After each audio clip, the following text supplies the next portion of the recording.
Welcome to Minority Trip Report.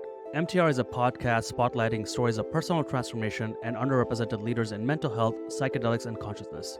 I'm your host, Raj Siraj. If you're learning from or enjoying Minority Trip Report, please subscribe to MTR on YouTube at Minority Trip Report and follow us on Instagram at Minority Trip. Thank you and enjoy the episode. Today, my guest is Charlie Smith, who is a producer, writer, director, editor, and founder of Feenom Films, a full-range media company on a mission to create content inspired by exploring consciousness.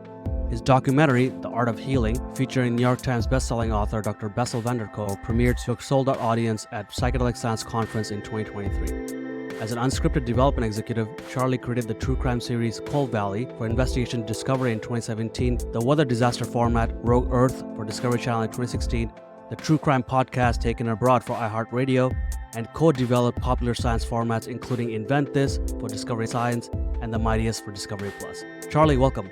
Thanks so much, man. Thanks so much for having me. You're a creator, and I love talking to filmmakers and creators. I like to think of myself as some sort of artist. I've always identified as an artist, although it's taken me years to fully own that label. And perhaps there's a greater philosophical conversation about what is art versus performance and so on. In our call for this, you made a really interesting comment, which I think touches on the core of this conversation.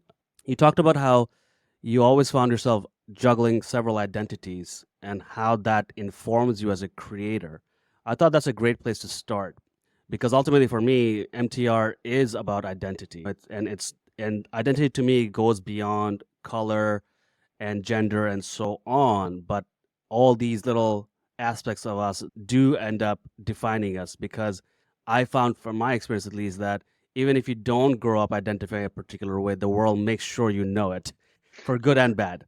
So why don't we start there? Where does that sentiment come from?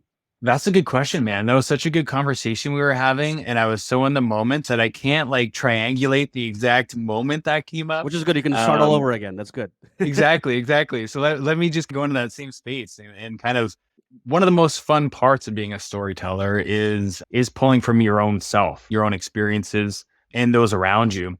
But that's just kind of one aspect of being a producer of story. I think maybe that's where we began that chat, which was there is this responsibility as a storyteller that you're juggling more than one perspective.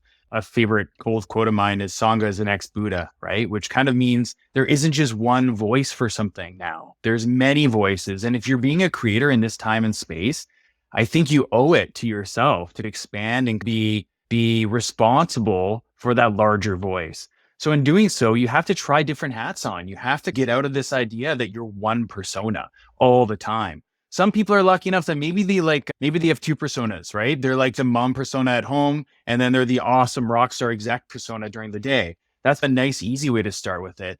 As you grow older or you get more involved in something like the entertainment business, you start noticing in all different worlds, you're carrying different hats, you're wearing different masks.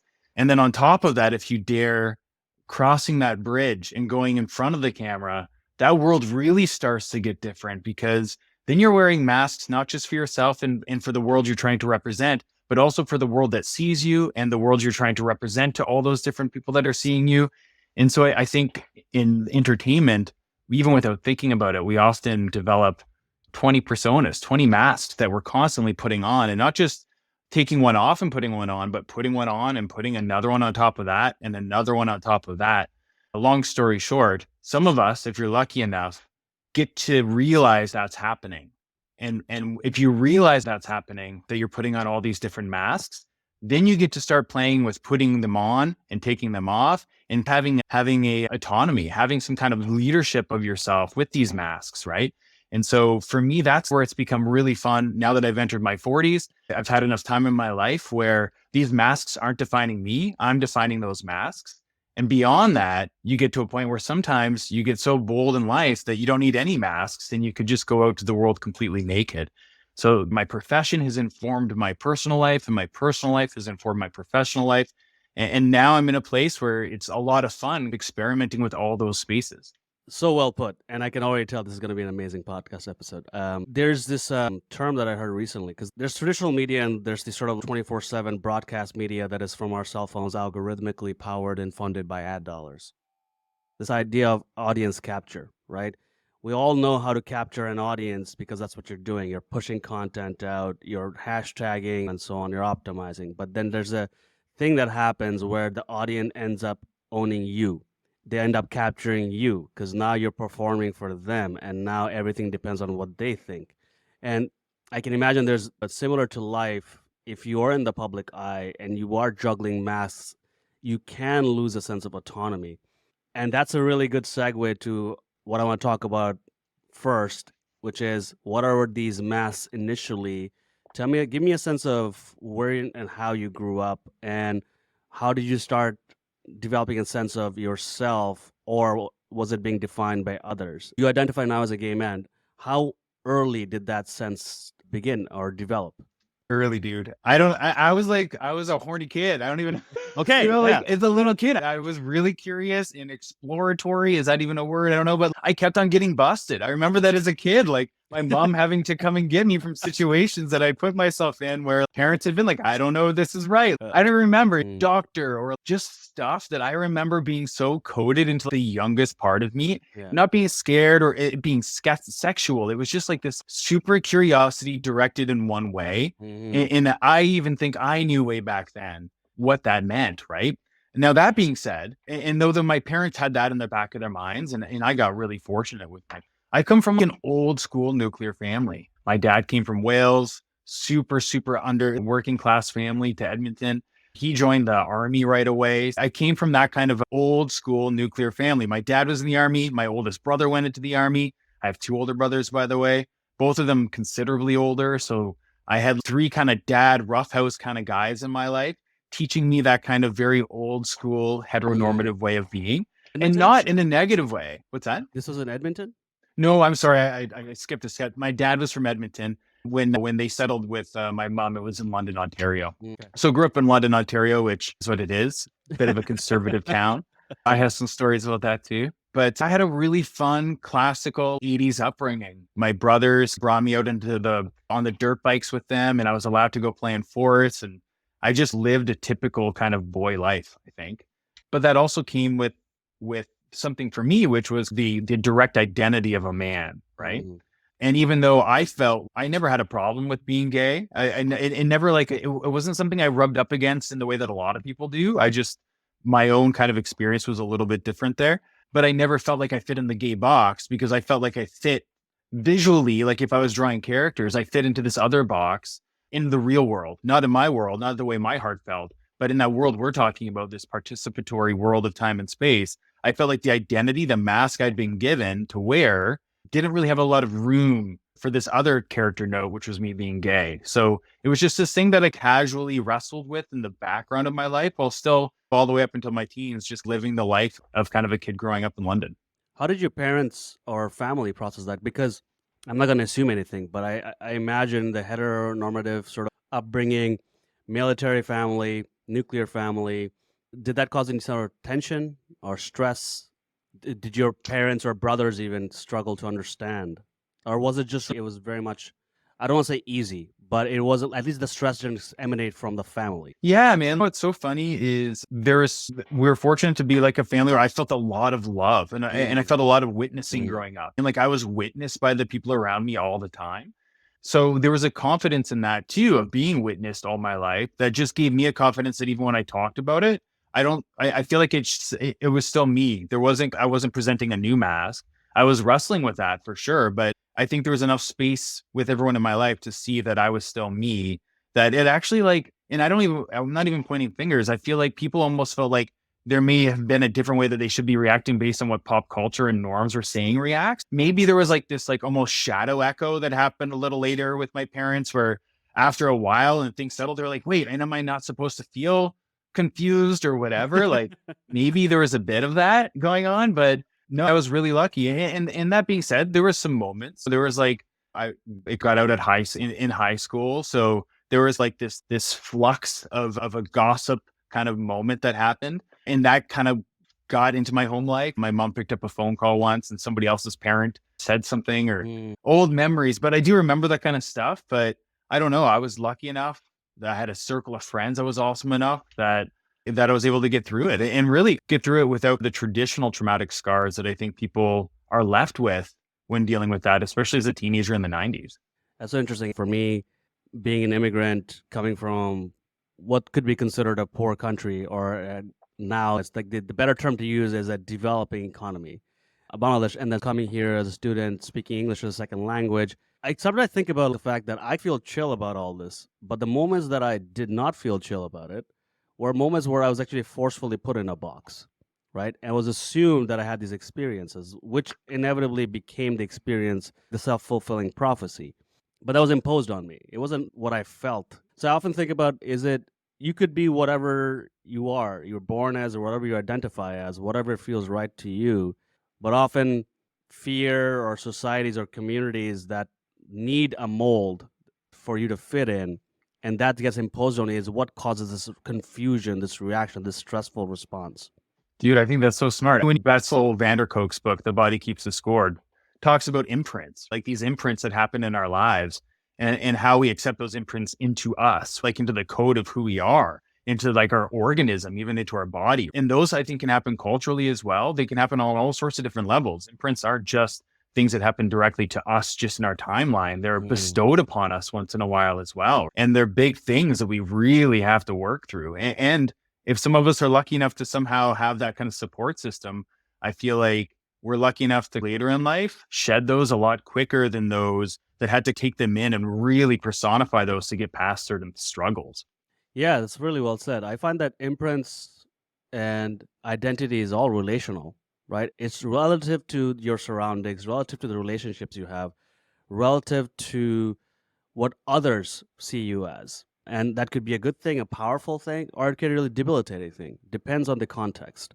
And that's, I think, if you do enough work on yourself, or have this sort of almost like a view of yourself split from yourself, which is something that I think psychedelics give you that view, or even meditation give you that view. That's sort of like that vantage point, that like the God's eye view of you and the story you're playing out and all the people and everything around. You can start to see, oh, wow, I only feel this way because of this or this imprint and so on, which I love the way you put it.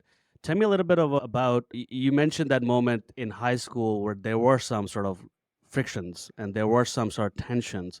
Did you feel that it's something, I feel like some folks may have to announce themselves as, this is me, take it as leave it.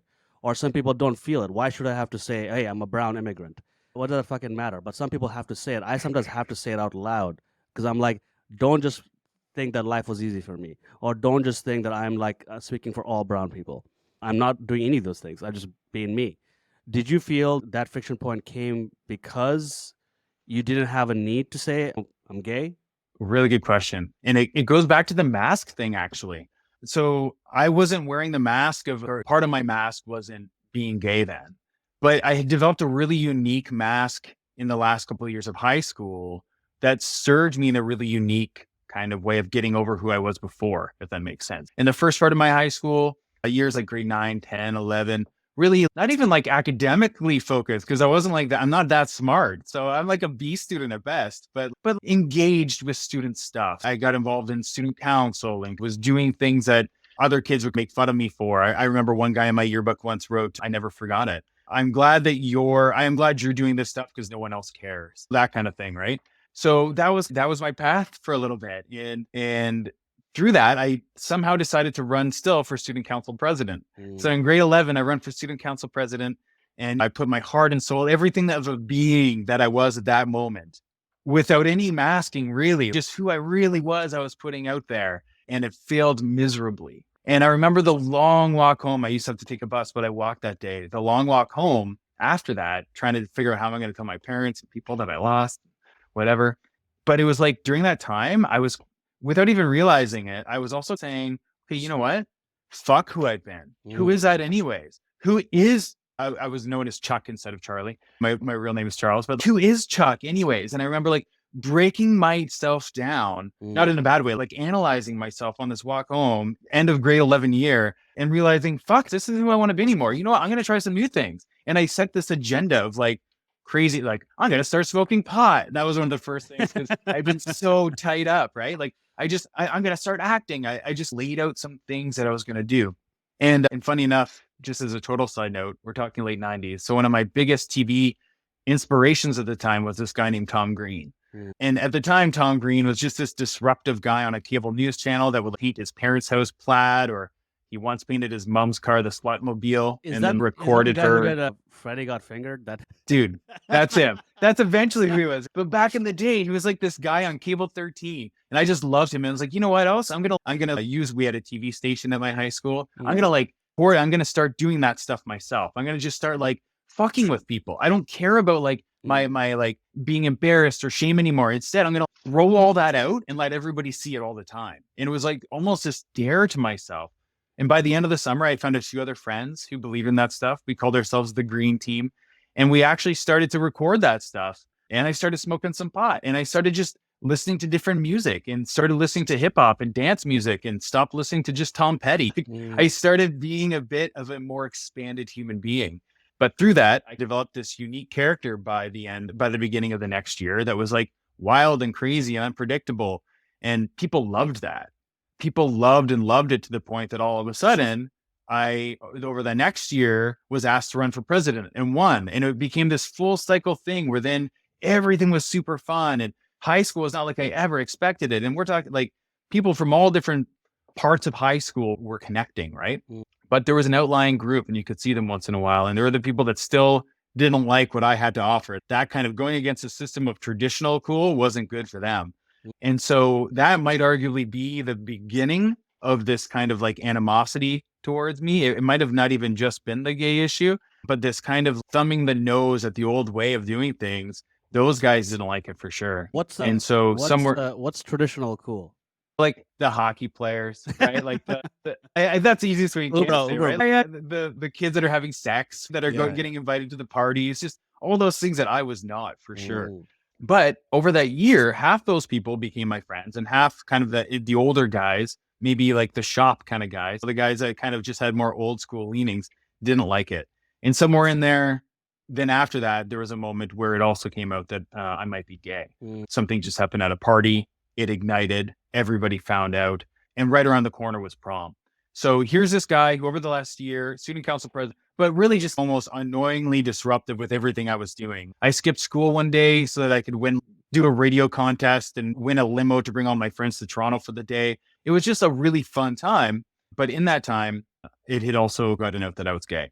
So as prom's approaching, end of the night, it's London, Ontario. What you do after a prom, you go to a bush party, right? With a big fire. A long story short, everybody's all over the place. And the guys finally, they picked their punch, man. They waited months of me kind of stoking the fire, pushing what it means to be a guy, just a lot of different things. And then it just erupted that night in a moment where the drunkest of them picked up a baseball bat, walked over to me like it was an episode of Dawson's Creek. Wow. Just started like picking a fight. Nobody was around. All my friends were dispersed. And just, I had one moment. It's the only moment in my life where I was threatened with a baseball bat. He called me a faggot. It was the only time I've ever been called a faggot too. And I looked into it and I saw what it was. And I saw it was nothing compared to what I've learned about myself in that amount of time. I still remember I was drunk. It was like 2:00 in the morning, but I had such a clear memory of knowing who I really was. And that this was just like, it didn't matter anymore. So there was no violence that happened there. I don't even remember how I de-escalated it, but I completely de-escalated it. And that was it. That was the most negative experience I had with having to deal with coming out. What do you think that was that person's experience? And I'm only asking not for you to necessarily revisit that moment, but I think these are moments that a lot of minorities face. And regardless of how strong you are in yourself, these things will happen. They do happen.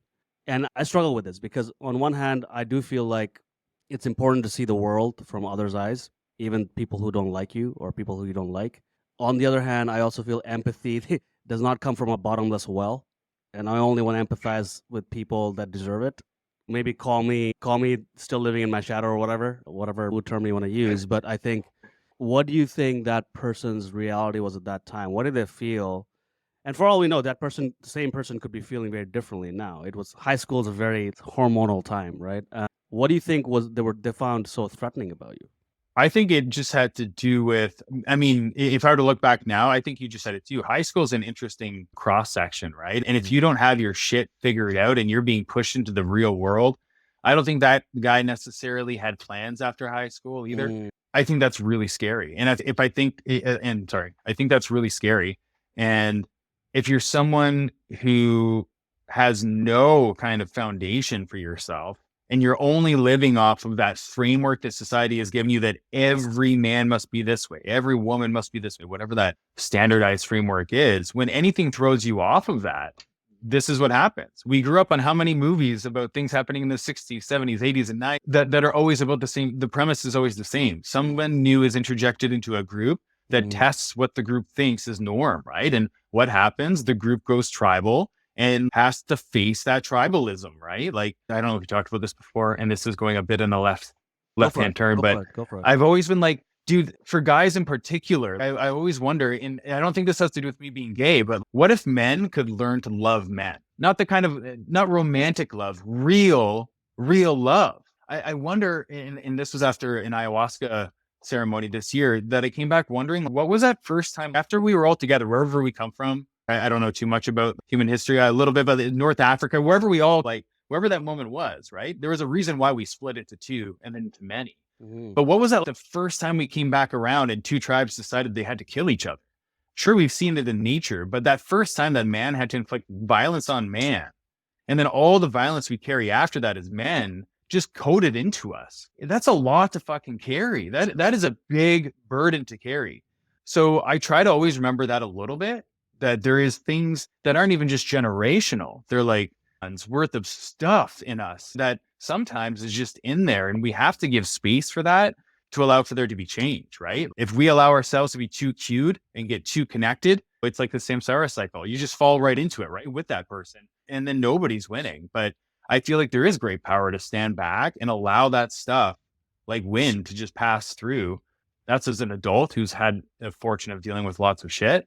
I also remember, to counter that argument, spending lots of nights, because I am a bigger dude, being the first to walk out of the London gay bar and joyously fighting some of the frat guys from UWO that would line up to try to intimidate gay people. Like, I used to love being like, there was a different mask at a different time, but like, love getting that feeling of being righteous about it, and to the point of violence myself. So I felt both sides of it. But in this side, I know one side is healing and one side isn't. And the side that's healing is the side that allows you to be able to see it for what it is and stay in your position.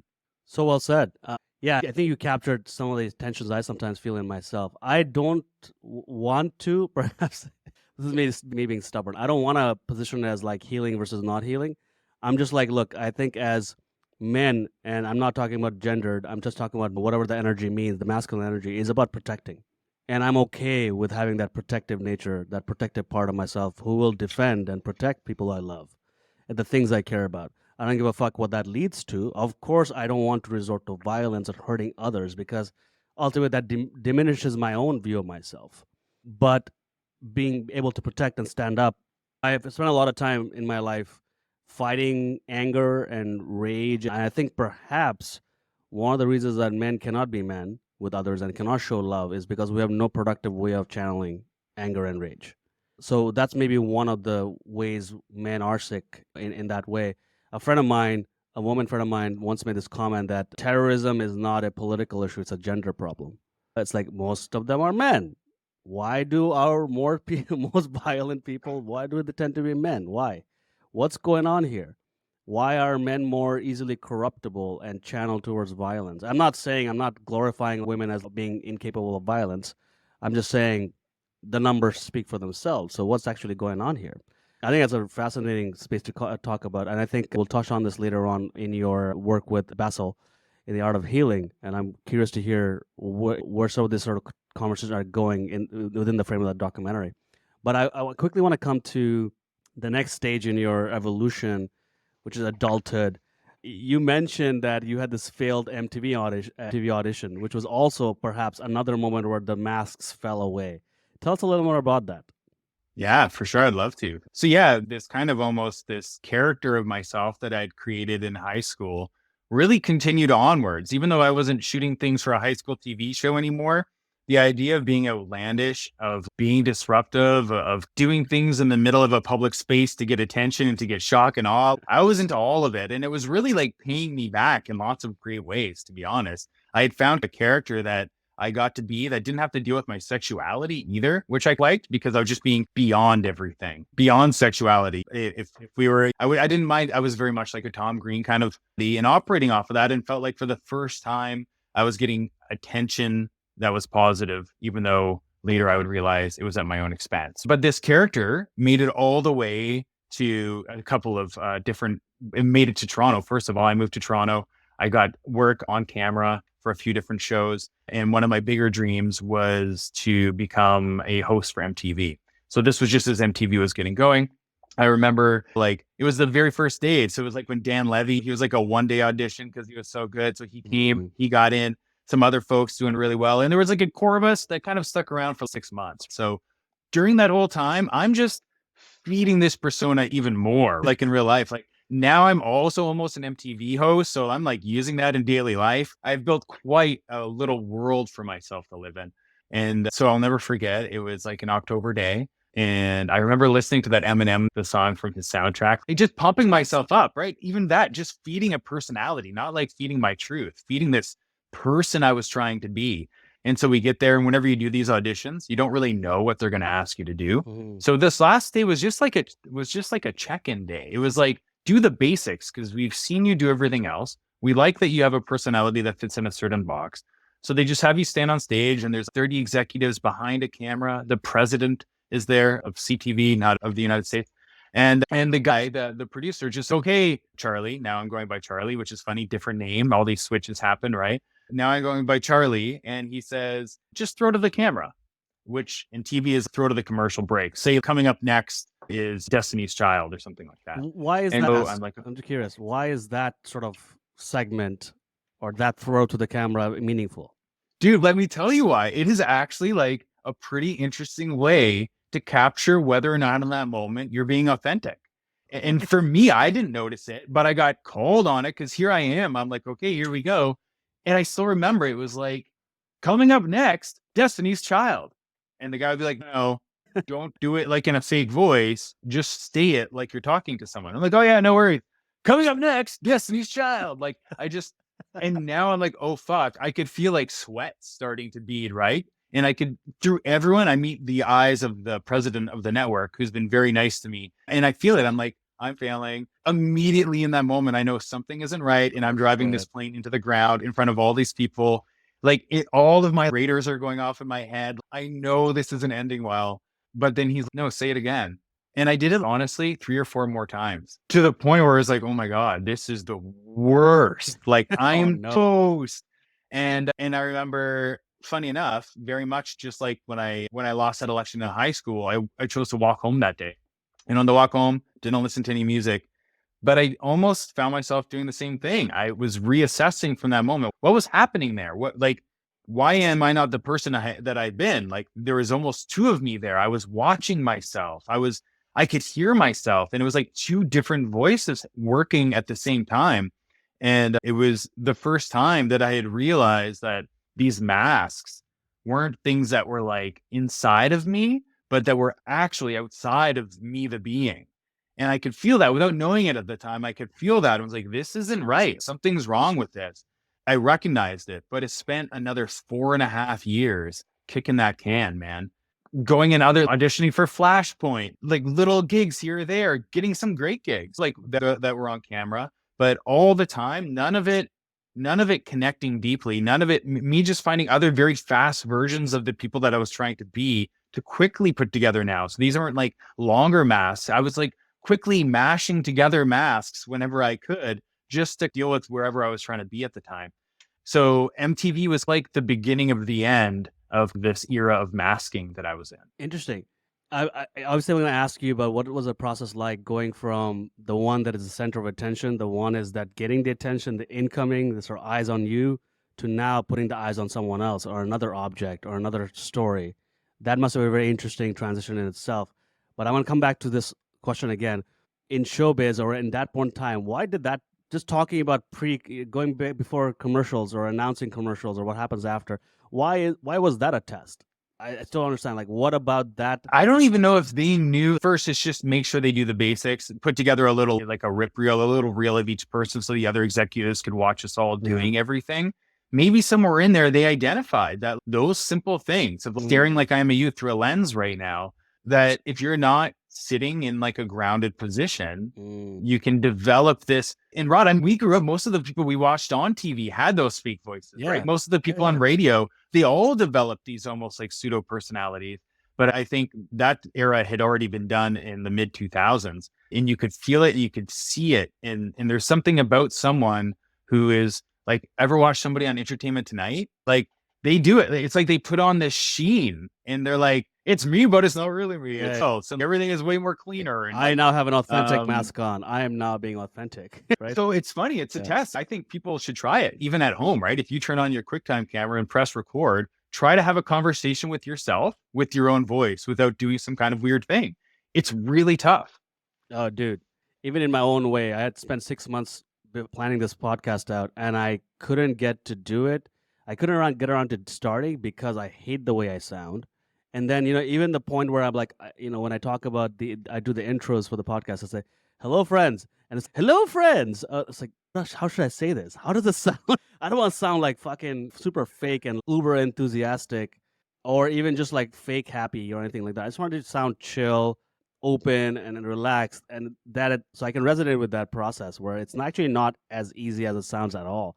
It's such a weird thing going from, even if it's just me in a room videoing myself, it's just like, why am I acting different all of a sudden? Why is this so bizarre? It's such a bizarre experience. And have you dug into it more? Like, it's a weird thing, right? I don't even know what the explanation is. I'm not sure. I think I almost look at it as in terms of journaling. For years, I could not journal because I thought the journal, I started to feel that if I write it, it's meant to be read. But no, that's not the point at all, right? The real pivot was after my first psychedelic experience, the meaningful one. I started to write, and it was just a flow of consciousness, and I might not even read it again. But the idea of getting it from these abstract, dusty Tetris that is playing in my head to now channeling that through my fingers onto the piece of paper, bringing the abstract to concrete, and even if the words don't make sense, it makes sense to me. And just trusting that process. And so like now, I still don't like the way I sound, but I'm not going to judge myself for it. And people have said, you don't sound as bad as you think you do. And I'm just choosing to trust them and not the voice I hear in my head. Oh, man, I totally get that. And it goes back to something you're talking about before, too, about as an artist, the difference between making something for yourself and making something for others. Like in this idea that it becomes a trap when you start making something for others, when you start making your voice for others, when you start making your words for others, your content for others. And through my big journey, because while even I was going through these on camera stuff, I was still also working away at being like a writer and producer at the same time behind camera. And you realize that, oh, dude, you know what? I totally forgot what I was going to say. It'll come back to you. There's a lot to get back to me. It'll come back to you. It'll come back to you. Come back. I want to switch gears a bit now to tell me a little bit about your most meaningful psychedelic experience and why that was meaningful. What in the process of constant shedding of masks and perhaps creating new masks, what did that mean in terms of who you are now? So walk us a little bit through that setting, whatever you're able to share, whatever you want to share. I'm just curious. Yeah. I'm going to split it between two, because one that doesn't get enough attention. And I just think sometimes these psychedelic experiences can catch you when you least expect it with the least thing. Some people say even like a good breath exercise, right? But when I was 19, I remember we smoked at my parents' for the first time, me and my brother. And it was amazing. It was a great bonding experience. My mom and dad had a really fun time. And somewhere in there, my mom must have said, "Oh, Jeff, if you don't mind, leave a joint behind for us so we can have it one night," kind of thing. And I heard that and I remembered that and I knew where that joint was. So I call this the space joint story, because it was just a joint. But me and my buddy Chris, who I'd known since I was like 7 years old, I'm like, "Oh, dude, come over. I know where I got a joint here. Let's smoke it." And we go into the basement. I light it up and we huff it really fast. But it's still just a joint. Or is it? Till this day, I don't know what that really was in there. But as I'm sitting there with Chris and having a conversation, and I had done drugs for years at this point, especially smoking pot and some mushrooms. But as I'm talking to him, this is the first time I start to have any kind of visual in my life. And as he's moving, all the different versions of him I've known since he was 7 are starting to flash behind him. Whoa, what is this? This is not weed. Like, I've never experienced, what is this trip, right? And then as he's laughing, the world behind this world starts to show itself. And this is 1999, man. The Matrix just came out. So binary code isn't like being thrown around every day. But like, all I start to see behind everything, it's like transparent layer of reality, and then ones and zeros, like math behind everything else. And I instantly like, Chris, I think I've gone insane, man. You have to go home right now. Like I thought I had lost it forever. And as that happens, my mom starts yelling because she could smell the weed. I don't know why we thought we would get away with smoking weed in the basement. So I have my mom yelling, and I could hear the versions of her through her life. And everything was disconnected. And I had to go into the bathroom. Chris is gone by this point, and look at myself and look deep into my eyes and tell myself, hey, look, this experience is much bigger than this one reality you're experiencing through this vessel, but you have to get into this vessel right now or you're going to be dislodged forever. And I talked myself back into it. And the reason why I'm telling that story is because I had no previous knowledge of any of this stuff.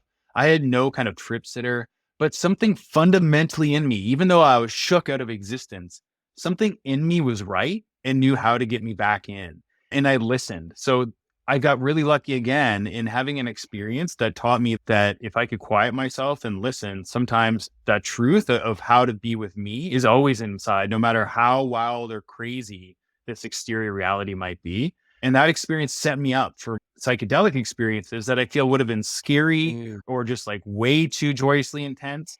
But because I had that experience, it leveled me out. It gave me, a philosophy to use in psychedelics moving forward, which is a philosophy from the Tibetan Book of the Dead, which is be not terrified, be not awed.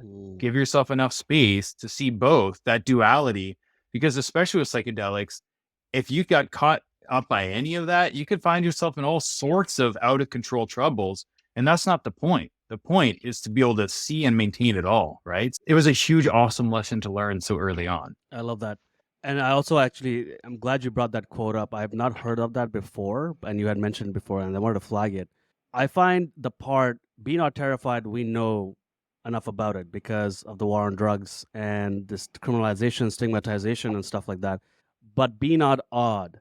Now, this part I find is a little sticky given how there's a confirmation bias in the world of psychedelics. And I think because most of the stories you hear, anecdotal evidence, clinical trials, they all focus on a particular class and type and demographic. Tell me a little bit about why be not awed is necessary and why being constantly in awe, and I call them like bliss junkies, why is that a problem? I'll use another anecdote because I think it explains it really well, and I'm really summarizing this. So it's worth a Google or have someone that knows Buddhism way more to explain it. But when the Buddha was getting enlightened, I think it was for 40 days, like Jesus, something in there, right? Like he goes out, he sits under the Bodhi tree and he's chilling, right? And he starts to realize, I'm going to sit here till I get enlightened.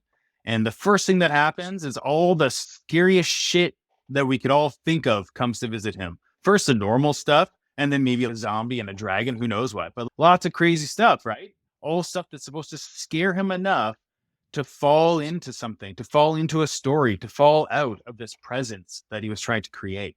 The same kind of presence we need to have when we're walking through a psychedelic journey. And so he gets through that, right? Eventually they all give up.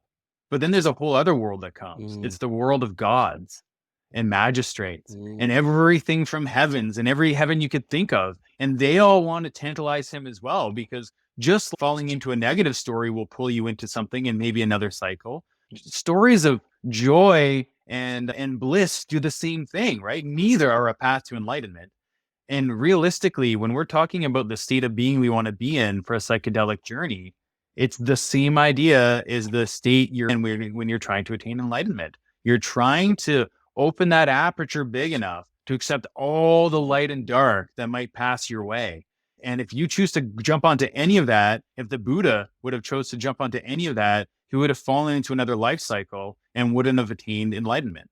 So you could use that same idea of Buddha's journey for ourselves and for our experiences with drugs, but also in everyday life when we're playing with psychedelics, because it's not even just go to Mini-Cal for like Envision, right? There's a certain, lots of people are cool, but they don't even need to be on drugs to carry that kind of blissful mentality in their day. And I don't think that's authentic, right? You can't deal with protecting when protecting needs to happen and have that bliss energy at the same time. You have to be big enough to be able to have all of that in you and balanced and faced. Because if you haven't faced that shit, it's going to come out and it's going to trigger in all sorts of bad ways. So that's the other side of it. It's like face that terror now. Another way of saying is like die now instead of dying when you die, right? Mm. Do all of that before so that when that stuff happens, you've got some experience at it. You could see it and you could be much more chill about it.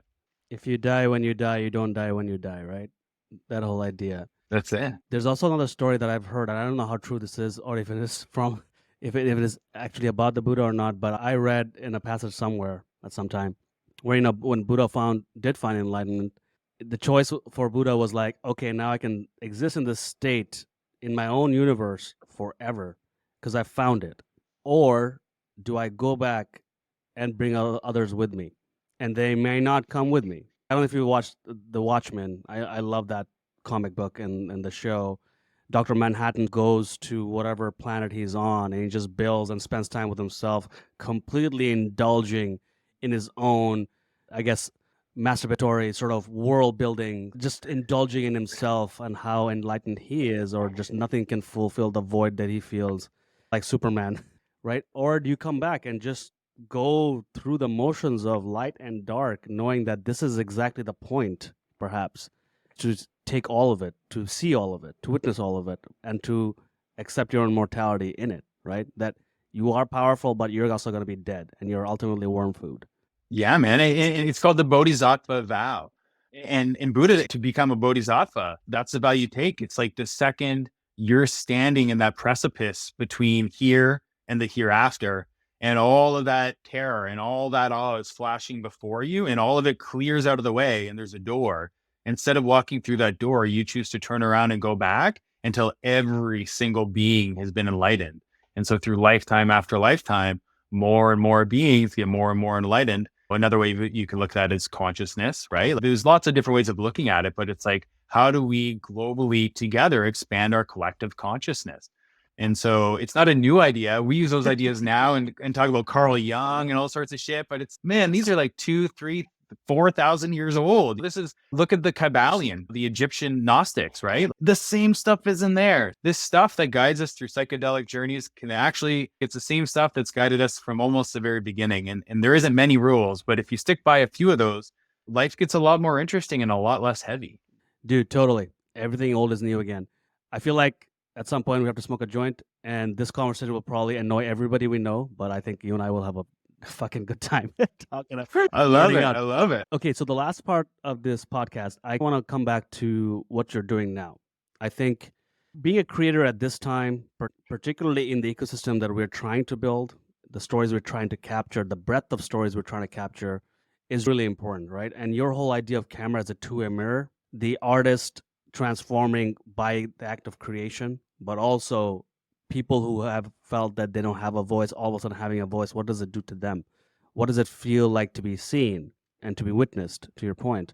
You're working on 2 documentaries simultaneously. Everybody is doing drugs, which I was very lucky enough to do an interview in. And I'm super excited for it to come out for others to see it. The Art of Healing, which was already premiered at Psychedelic Science. Tell me a little bit about your role in all the sort of constant thread in your life, from at least what I've heard, is the masking and the unmasking. Where are you now? How does it inform the being a leader, a creator in this time, in this space? What are you trying to do with these films? Awesome question, man. And thank you. It's become like the most unexpected, most amazing thing in my life. It's been all these separate pieces that I've loved through time coming together over these last couple of years. But really, it starts back again when I was a kid, when I was 19, 18, 19. There was a show on TV called Queer as Folk. And remember when I was saying there wasn't a lot of, when I was growing up, a lot of gay people that I felt like fit my box. So I just didn't know how I fit in that box. But Queer as Folk was a show that showed many different kinds of gay people.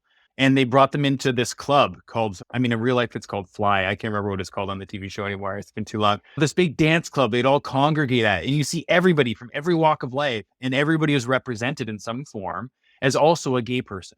And they danced together and they partied together. And it just felt like I was there. And it was the first time, and I grew up on TV, but this time I felt like there was a show that was witnessing me, looking back at me as I was watching it. And it created almost a pathway to somewhere else for myself. And it was powerful enough that I actually it was one of the reasons that brought me to Toronto. Like, I felt like for the first time, I wasn't just heard, but like the being inside was being seen. Mm. It wasn't just a mask. It was like the being inside was being acknowledged. So it had a powerful effect on me. And so much so that the first thing on my list was, hey, as soon as I get to Toronto, I'm doing a few things. I'm finding a great dealer for MDMA. I'm going to MDMA, dancing. I'm going full gay now. I'm just going to go into this. It's still Charlie, but it's a new Charlie. So I'll never forget that kind of first time of fulfilling that kind of idea of what that would feel like. Actually felt like it, which was MDMA, taking it obviously creates a sense of commune with everyone and a sense of love if you're open for that and that's your experience. Some people obviously have things that block that, but for me it was like this beautiful homecoming of realizing there was a part of myself that I was missing, and it was physical too. And I had stored stuff. I didn't know you could do that back then, but I know that I had stored that trauma that I thought back there at that when a baseball bat was held to my face, and psychologically I wasn't being affected by it. I had stored that shit in my body, man. Like I had put it places. And since I wasn't like the kind of gay person that was really like sexually being gay at that point, I still was very much, I was overweight. I just wasn't feeling very connected to my body. That moment where there was drugs and music and culture and dance changed my life forever. It was the most beautifully somatic connective point for me of realizing that content can bring you somewhere. It could bring you to a new reality. And that's what it had done for me. And on top of that, it provided a whole other psychedelic experience that fueled the next 10 years of my life, exploring my gayness in all sorts of ways. And soon after I met my partner, we've been together for almost 18 years now. So it has been like, it really, MDMA provided a bridge for me that I never even knew I needed, but it was with connection to an idea that I got from content together that really created something that lasted in the back of my mind for like almost 20 years. For most of my career, I was just like a TV development executive, a producer before that. But then when we started doing this work, when the opportunity came up to start shooting Everybody's Doing Drugs, and then to work with Bessel and Alicia Skye, who's Bessel's partner, who's like a somatic expert genius, this is when I started realizing, oh shit, remember back then, like there is a way here where this camera, where this relationship between watching something and the people being the other side, it's not dead. It's not a dead communication. There can be a two-way like I felt. And what if we start playing with that more? What if we acknowledge that two-way? What if we work with people from the world of consciousness and science and medicine and people on the technical side to figure out how we open that up more and create a style of shooting that actually conveys what we're talking about, but can also get you to feel more embodied while you're watching it, to feel your body while you watch it, to maybe have things come up for yourself while you watch it, and record so that maybe you could start participating more in your own healing if you're someone who hasn't been exposed to that before. So it's exciting. It's brand new for us, but I hope that these two projects will be the first to start to reflect what that can mean. And then lastly, hopefully inspiring other people and other creators to start experimenting with this too, because it's a new idea, but I feel like it's a new way of where content's going. If you look at TikTok and you look at those things, it's almost there in some ways. And then because it's under the veil of influencers and masking, you're not getting to that heartbeat of what we're doing, but there is an acknowledgement happening with social media content. So it's still at an experimental phase, but I think like what we have over the next 2 years is an opportunity to really use some of the world's top experts to help us create content that can actually expand people's consciousness. That's amazing. And I think the timing couldn't be better, right? I think there is finally an acknowledgement that something is not right.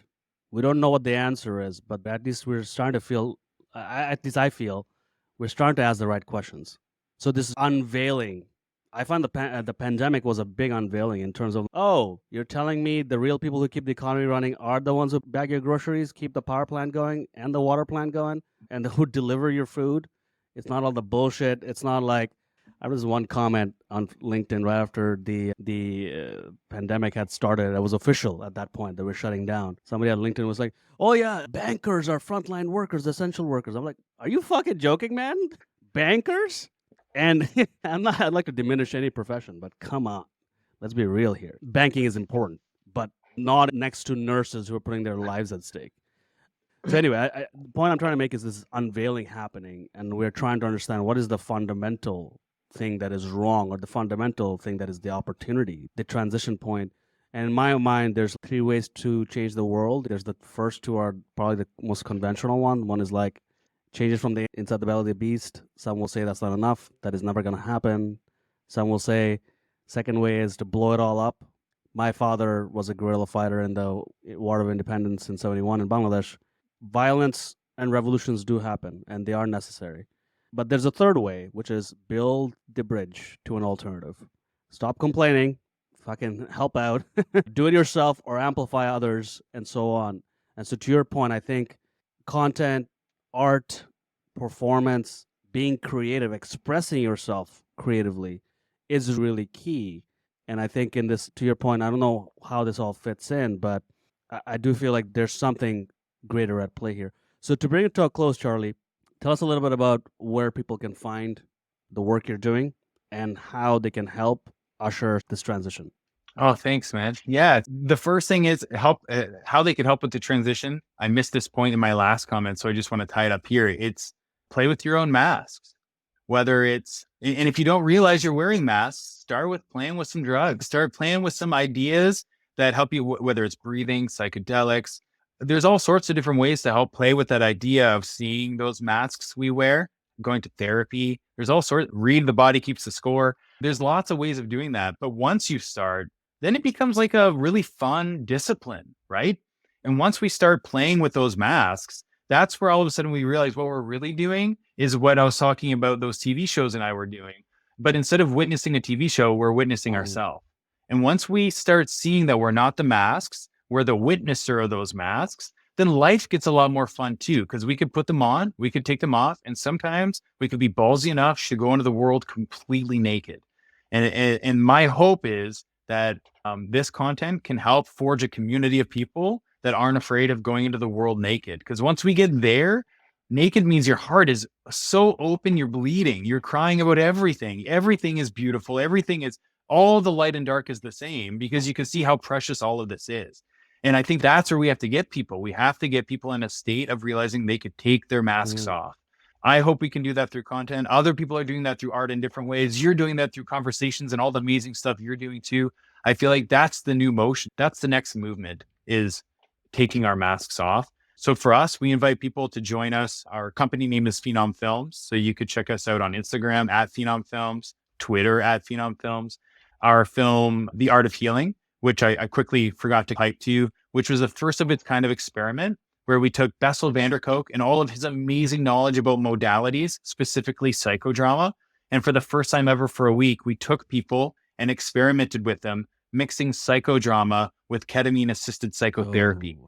It's one of the most wild things you'll see. We had such a great time at Psychedelic Science this year in Denver. We had a sold out room for it. We're looking for a way to make that public over the next month and a half. So I would love to be able to get that out there for folks. The next one we'll be doing is with another kind of famous author. This will be a lineup of Art of Healing. So we're going to do one on with a famous dance person, one with a famous author from this world. I can't say names yet, but really big, fun names.